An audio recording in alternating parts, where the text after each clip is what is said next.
another vlog again. Sinisipon ako guys, kaya pasensya na.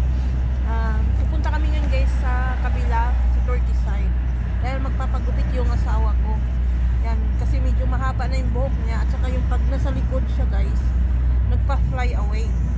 So kailangan niyang gupitan. Kailangan talaga yung bagay talaga sa asawa ko, yung kalbo. Katulad ng papa ko. Kasi nung nagbakasyon kami sa Pilipinas guys, nakita niya yung gupit ni papa, gumaya siya. Ibagay pala sa kanya yung kalbo. So sabi ko, yan na lang lagi ang buhok mo, magpapagupit ka. Kaso lang guys, winter ngayon, so medyo malamig.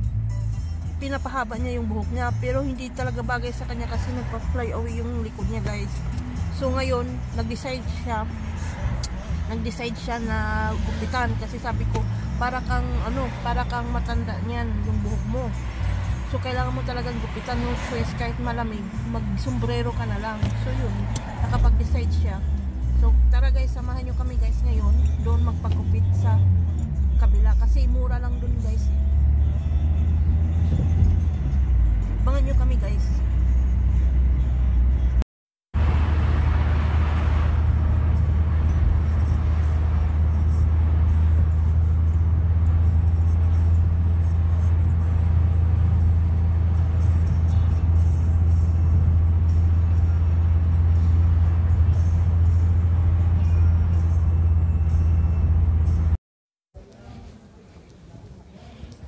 Nandito na kami guys sa Lidra. May marathon pala dito guys, so kaya pala maraming pulis. At saka naka-cross siya guys. Dahil may marathon pala siya, kaya maraming pulis sa labas. Ayan guys, so pupunta na kami ng Turkey side guys. Doon siya magpapagupit dahil mura lang doon guys. Pero bawal ka. Ayan o, the marathon. Ayan guys o. Ayan. Yes, it's coming there. Ayan guys o, marathon. Oh, hanggang doon. Dito siya stop o. Ayan pa. Dito siya guys o. Oh. Ayan o.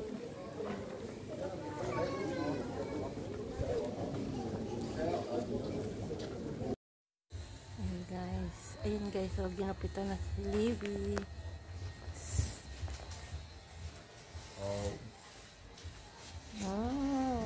After you make guapo. No. Why you scared?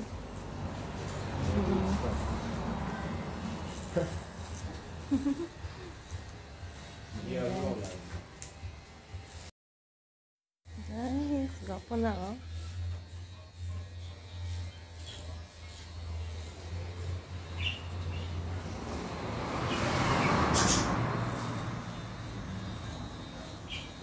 Hello.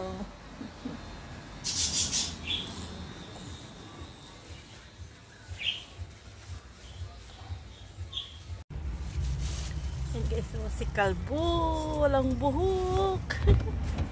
Baby. Okay. Si kalbo, walang buhok. Ano, wala na siyang buhok guys. Gwapo na niya ngayon guys. Yan ang maganda sa kanya, walang buhok. Kaya lang guys, dito winter. Kaya medyo gusto niya magpahaba. Dahil pag-araw